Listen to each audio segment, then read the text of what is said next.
queridos, muy buenas tardes. Acá estamos de nuevo, abriendo la Biblia en el profeta Isaías, dándole la bienvenida. Hace mucho tiempo que no estábamos por alguno de los grandes profetas.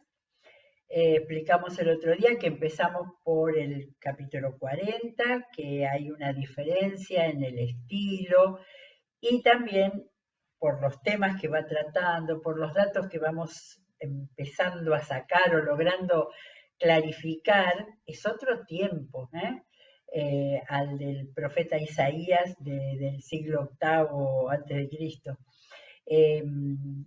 Muchas de las indicaciones que podemos sacar históricas tienen que ver con el tiempo después del exilio. Pero hay quienes dicen que Isaías pudo haber tenido todo una dirección profética para poder escribir también acerca del tiempo después de Babilonia. De manera que no es eso lo que nos interesa, porque no estamos haciendo estudio bíblico acá profundo, sino lo que estamos viendo de profundizar la lectura y comprensión de la palabra, ¿sí?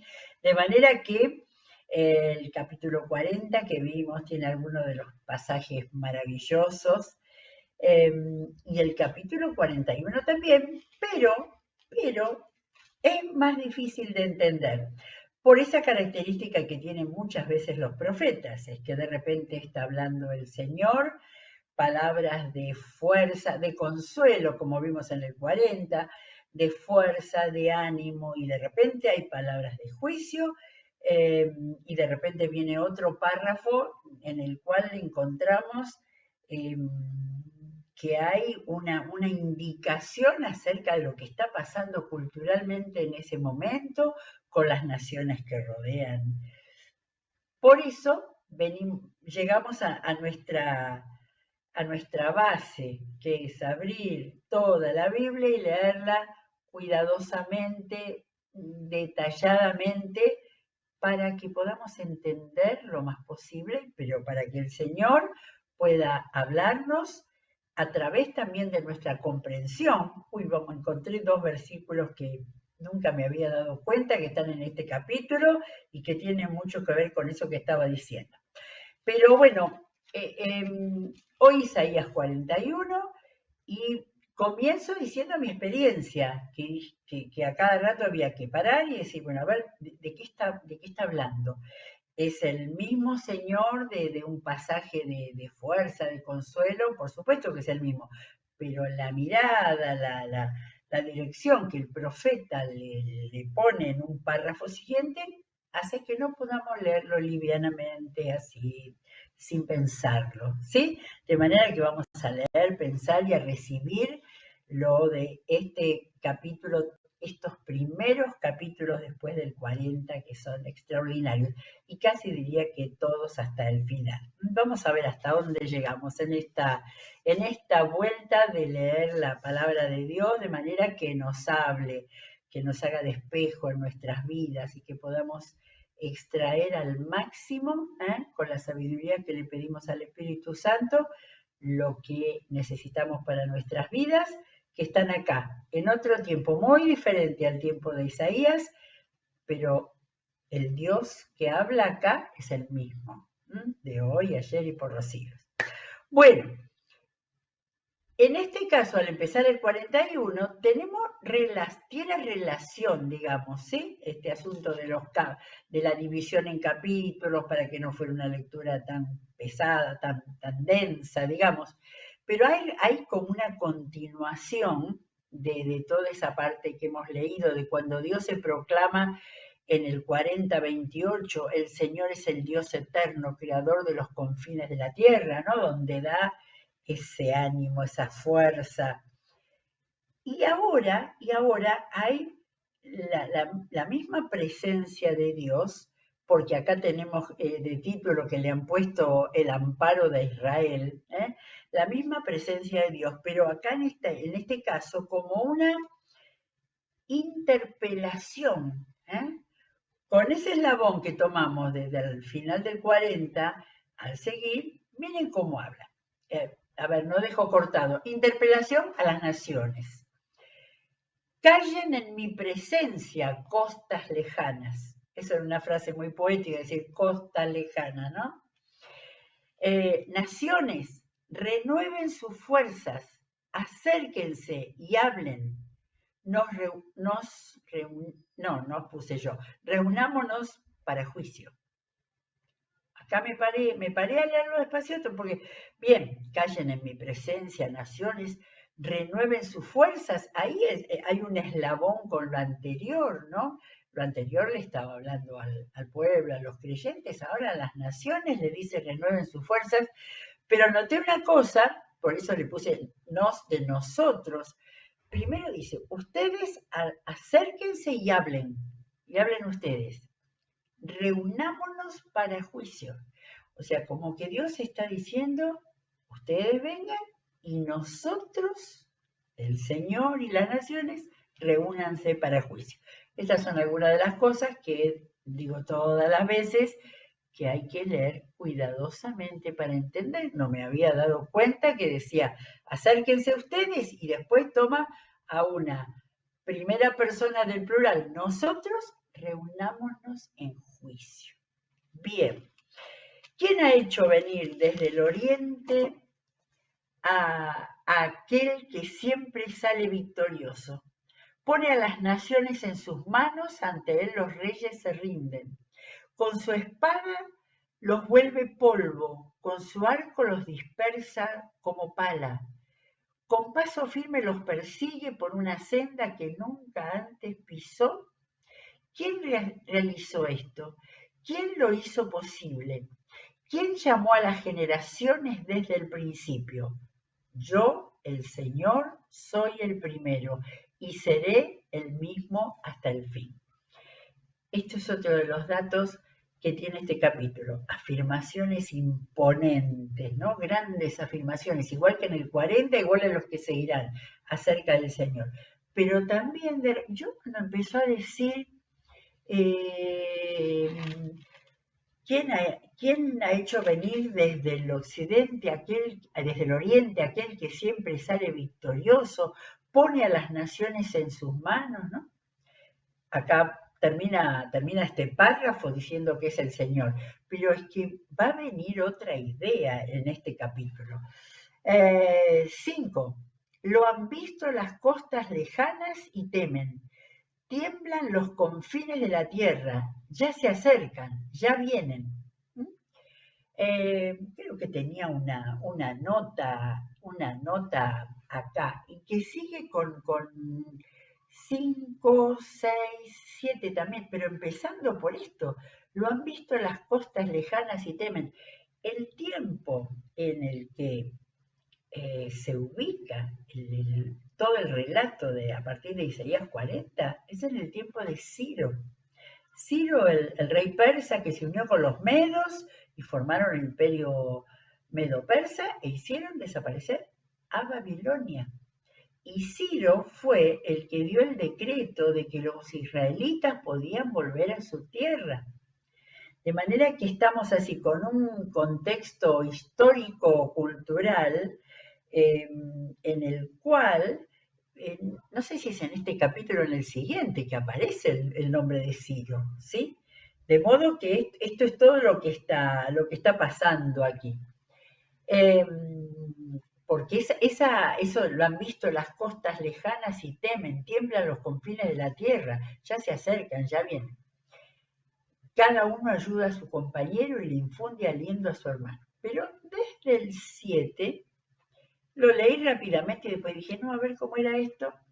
El artesano anima al joyero y el que aplana con el martillo le dice al que golpea al yunque, es buena la soldadura. Y eso viene después de cada uno ayuda a su hermano y le infunde aliento a su hermano. Parecería un tiempo a esto de las naciones, así como de hermandad, algo así. Entonces, el que aplana con el martillo le dice al que golpea el yunque, es buena la soldadura. Escuchen lo que viene ahora. Luego asegura el ídolo con clavos para que no se tambalee. Era una ironía eso. El uso de una figura del lenguaje que es el sarcasmo, decir algo en una forma burlona, ¿sí? Todo estaba como planteando un tiempo de trabajo, ¿no? Y de repente ahí aparece, pero lo que estaban haciendo era un ídolo.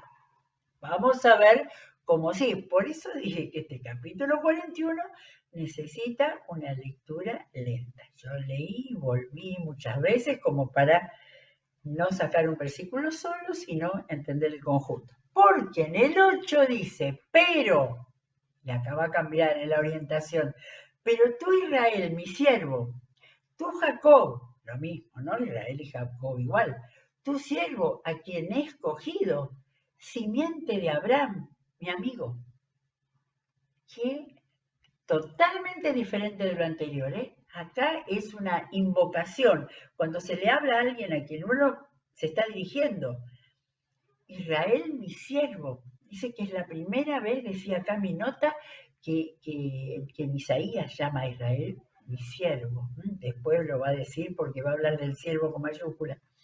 Jacob, a quien he escogido, vuelve a recordar ese tema. Simiente de Abraham, mi amigo. ¿Por qué menciona a Abraham? Miren, te tomé de los confines de la tierra, te llamé de los rincones más remotos. Ur de los Caldeos estaba allá donde es la península arábiga, al sur, bien al sur, lejos.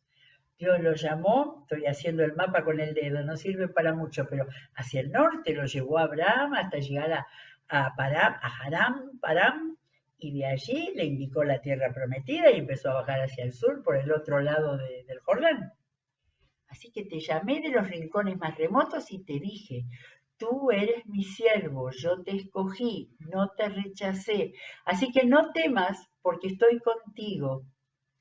No te angusties porque yo soy tu Dios. Te fortaleceré y te ayudaré, te sostendré con mi diestra victoriosa. Acá sí que tenemos un eslabón con el final del capítulo 40, ¿no? Ahora, fíjense cuántos matices diferentes tenemos. Recién estamos por el versículo 10, matices diferentes de esos planteos que Dios está haciendo en un tiempo muy convulsionado, como era el volver, si es así, que era volver del exilio, estaban volviendo de una vida que había durado 70 años y volvían a una nación que había sido destruida. De manera que otra vez, y en eso Isaías ha sido, pero especialmente rico y generoso en poner esas palabras de Dios de fuerza, de consuelo. Bien. Y acá, no sé si todas las Biblias tienen así, como un espacio un poquitito más grande, como que cambia de matiz. Todos los que se enardecen contra ti, sin duda serán avergonzados y humillados. Los que se te oponen serán como nada, como si no existieran. Qué fuertes son esas palabras cuando Dios promete. Fíjense que todo es en plural, ¿eh? Todo, perdón, no en plural. Todo es en futuro. Los que se enardecen ahora serán avergonzados y humillados. Los que se te oponen ahora serán como nada, como si no existieran. Aunque busques a tus enemigos, no los encontrarás. Los que te hacen la guerra serán como nada, como si no existieran. Dos veces repito eso para decir, viene un tiempo de calma, viene un tiempo sin enemigos. Nosotros que vamos leyendo los libros de la Biblia, no en orden, ¿sí? Venimos de leer Josué, Jueces, la historia de Saúl y después David, con guerras, con batallas. ¿Y cómo viene esto? ¿Cómo viene esto que todos los demás naciones serán como nada y los enemigos serán como nada? Versículo 13, porque yo soy el Señor, tu Dios, que sostiene tu mano derecha. Qué expresión bíblica preciosa era, ¿no? No sé por qué el problema, pero la derecha siempre ha sido como eh, como una mano, como un brazo, de alguna manera más simbólico, ¿no? Que el izquierdo te sostiene tu mano derecha. Yo soy quien te dice, no temas, yo te ayudaré. Seguimos con la misma línea acá del capítulo 40. Y después tiene una frase que, no temas, gusano Jacob, pequeño Israel, afirma el Señor. Hay otros lados donde dice eso de gusano. Aparentemente sería insignificante, ¿no? En algún momento Dios le dijo que los tomó como el más insignificante de los pueblos. No temas, afirma el Señor, porque yo mismo te ayudaré y el Santo de Israel es tu Redentor. El Santo de Israel. Habíamos visto en algún momento, y yo lo tenía en la introducción a mi Biblia de estudio, que dice que Isaías usa como ningún otro el mencionar al Señor como el Santo de Israel. Y tengo acá anotado que en esta segunda parte, del 40 al final, 14 veces dice el Santo de Israel. ¿Sí? Así como en otros libros hemos encontrado que decía el Señor omnipotente, ¿no es cierto? Pero acá tenemos el Santo de Israel, es tu Redentor. Versículo 13, tengo otra vez otro espacio. Acá vamos a otro momento de lucha. Te convertiré en una trilladora. ¿Se acuerdan el versículo 2 que leímos recién? Que decía en el versículo 2 que decía que pone a las naciones en tus manos, con su espada los vuelve polvo. ¿Eh? La trilladora es lo que separaba el grano de la cáscara, ¿no? De la semilla, separaba y ahí quedaba el polvo de lo que quedaba ahí. Por eso dice, trillarás a las montañas y las harás polvo. Esa es una figura enorme, ¿eh? Convertirás en paja las colinas. Repetido con dos elementos diferentes, figuras del lenguaje. Hasta las montañas vas a hacer polvo y paja las colinas. Las aventarás y se las llevará el viento. Un vendaval las dispersará. En el tema ese del trigo, de separar, por supuesto, no había trilladoras especializadas como ahora, ¿no? Pero había algo que se hacía con la criba donde se ponía y el viento llevaba el polvo y dejaba el material que servía. Un vendaval las dispersará. Pero tú te alegrarás en el Señor, te gloriarás en el Santo de Israel. Y ya van dos que encontramos. Te gloriarás en el Santo de Israel. ¿Sí? Pero no estamos separando estos hermosos versículos, sino van todo en ese contexto. Dios empezó este capítulo hablando de las naciones y Dios no los separaba de manera que crean que están únicos en el mundo, sino siempre las naciones había enemigos, había tiempo de amigos. Ahora, en este caso está hablando como de fortaleza y poderío de Israel. Bueno, tengo otro pequeño espacio sin subtítulo, dice, los pobres y los necesitados buscan agua, pero no la encuentran. No es, me hizo pensar en la sed. Dice, pero no la encuentran. La sed les ha resecado la lengua. Si esto está relatando el momento del exilio, ¿se imaginan?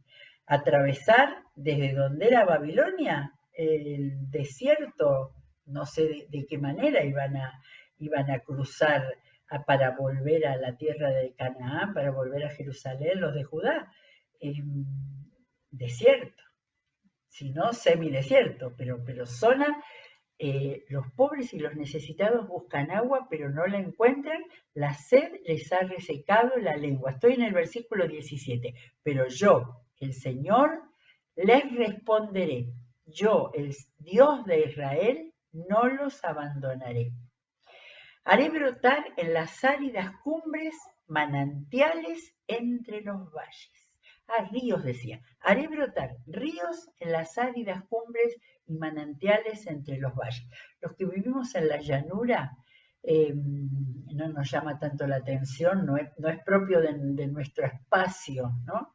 pero ellos vivían entre colinas, entre montañas, entre desiertos y valles. Entonces el Señor dice que hará brotar, va a responder a la sed, ¿sí? Si lo tomamos esto en cuanto a lo espiritual, es exactamente lo mismo. Jesús es el que dijo que él iba a hacer brotar ríos de agua viva. La tremenda unidad que tiene la Biblia, ¿sí? Son las mismas figuras que en este caso Dios les está prometiendo un cambio de situación, cuando les iba a dar provisión de lo que necesitaban, mínimo el agua. Haré brotar ríos, transformaré el desierto en estanques de agua y el sequedal en manantiales. Plantaré en el desierto cedros, acacias, mirtos y olivos. En áridas tierras plantaré cipreses junto con pinos y abetos. La verdad es que no investigué y no sé mucho de árboles, pero esto lo puede hacer alguno que le interese. Yo creo que acá hay árboles que prosperan en zonas más desérticas y otros que no, que son árboles de vegetación exuberante, ¿no? Porque 1, 2, 3, 4, 5, 6, 7 clases distintas. Qué raro el número 7 en la Biblia, ¿no? Pero 7 clases de árboles distintos. Creo entender que Dios les dice, les voy a dar todo lo que les gusta, necesitan y todos los árboles hacen que una región sea respirable, que haya posibilidad de cosechas y etcétera, etcétera, etcétera. Si me permiten, quiero usar un poco el conocimiento del lenguaje porque esto me surgió cuando volví atrás y empecé a mirar los verbos. Todo lo que está diciendo ahora lo dicen en forma futuro. Dice, les responderé, no los abandonaré, haré brotar, transformaré el desierto, hasta ahí. No, plantaré en el desierto, todo eso. Cuando viene el versículo 20, lo primero que vi, 4 verbos muy importantes que tienen que ver con nosotros, con la comprensión de la Biblia. La comprensión de la palabra, ellos tenían que comprender lo que Dios les estaba diciendo. Fíjense, dice, para que la gente vea y sepa, y considere y entienda que la mano del Señor ha hecho esto. Pero me sorprende cuando hay esas enumeraciones, pero no son todos sinónimos, son primero ver, después saber, después considerar, es decir, un trabajo mental de analizar y entender. Ahora, acá es donde me di cuenta, porque dice que la mano del Señor ha hecho esto, que el Santo de Israel lo ha creado, otra vez el Santo de Israel. Pero acá me paré y miré los verbos. Primero Dios dice en futuro todo lo que va a hacer.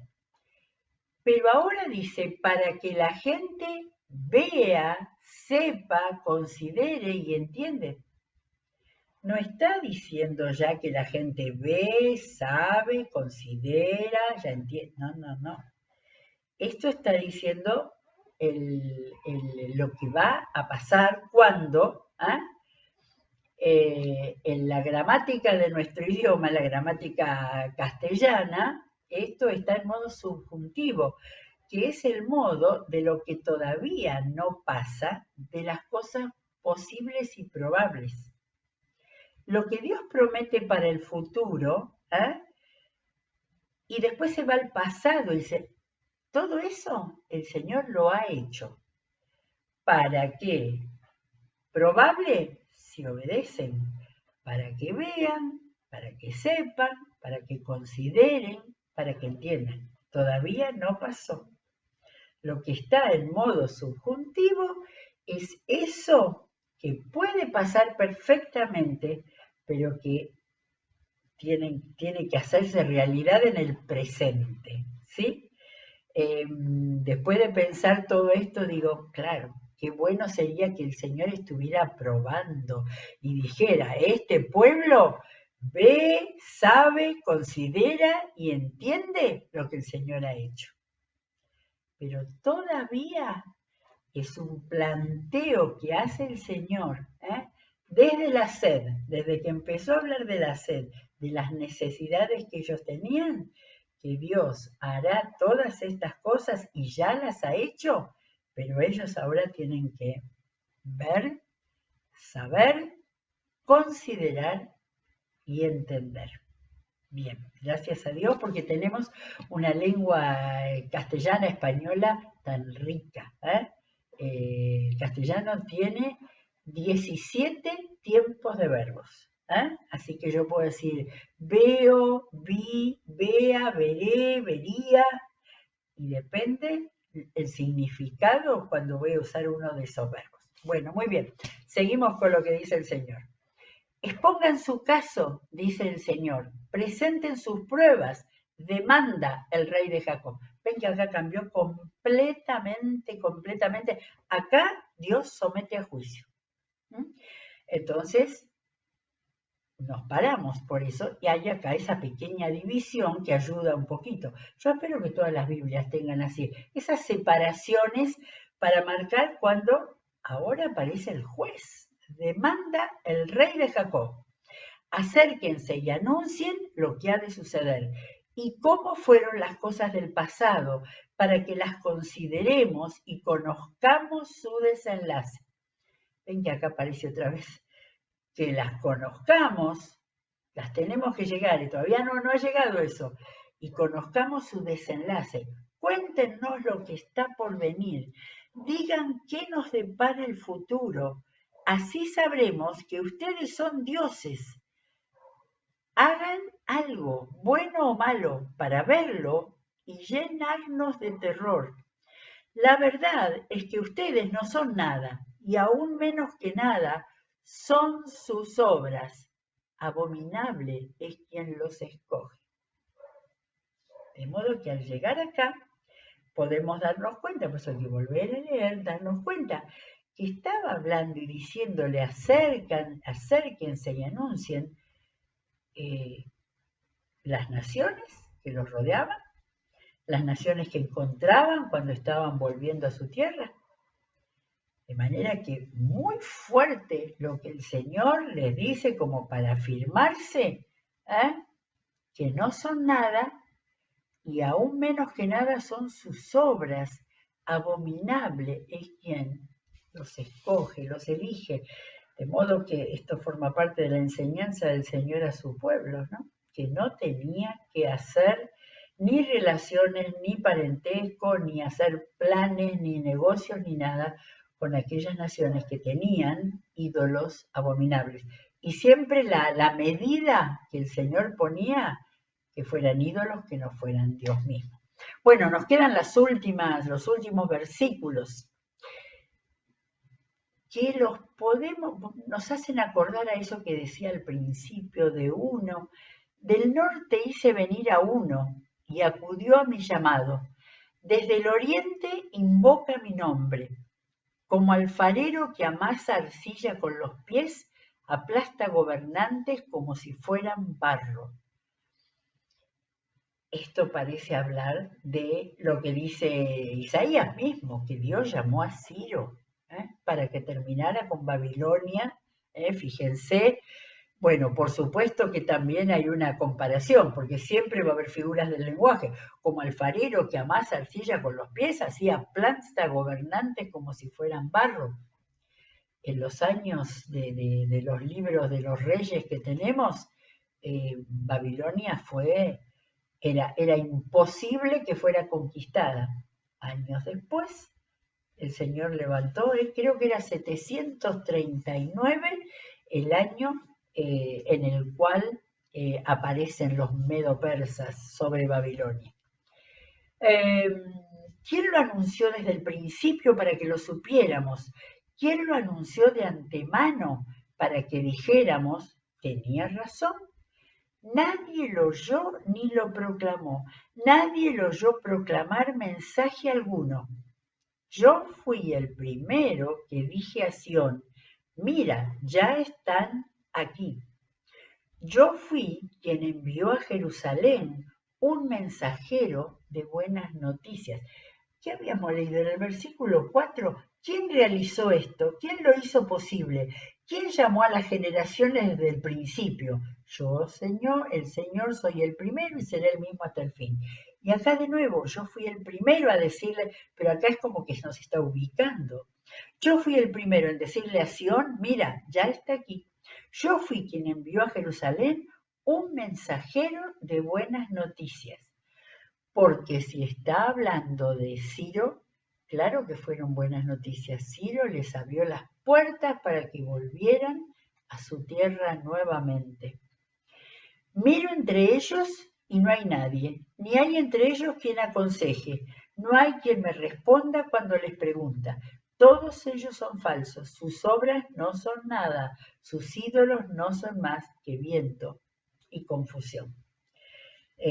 Fue bueno que Ciro permitiera, ¿no es cierto?, que los israelitas, porque aunque Ciro fue instrumento del Señor y escuchó la voz del Señor que le debe haber dicho deja ir a mi pueblo, sin embargo, él nunca fue del Señor, no se entregó al Señor. De manera que como que Dios les está diciendo no se queden enganchados con ellos, porque no hay nada, no hay en ellos quien aconseje, no hay quien me responda cuando les pregunto. Todos ellos son falsos, sus obras no son nada, sus ídolos no son más que viento y confusión. Me parece, termina el capítulo acá, termina de una manera así, que no es esplendorosa, con una promesa maravillosa, pero nos deja, me parece, una reflexión, aun cuando no haya sido algo bueno la presencia de este rey poderoso, sin embargo, todo lo que ese imperio traía no tenía nada de Dios. Entonces, no hay nadie, nadie quien aconseje, no hay nadie que responda cuando les pregunta, sus obras no son nada, sus ídolos no son más que viento y confusión. ¿Sí? Cuidado, cuidado con los... En nuestro caso son ideologías las que aparecen y prometen cambiar todas las cosas y dar nuevo sentido y permitir encontrarse adentro de uno mismo o dar libertad a todos los derechos habidos y por haber de cualquier cosa que al ser humano se le ocurre. ¿Sí? eh, la potencia de Dios, el poder de Dios y la claridad de Dios. Que en este capítulo así, medio difícil de entender, eh, hubo un libertador porque Dios le dio la autoridad y después Dios está diciendo no se enganchen con nada de eso porque todo lo que tienen es viento y confusión. Impresionante el capítulo 41 de Isaías. Abro y queda acá, maravilloso. 42 y 43 son dos capítulos muy amados por los lectores de la Biblia. Mañana seguimos, si Dios quiere. Que el Señor los bendiga.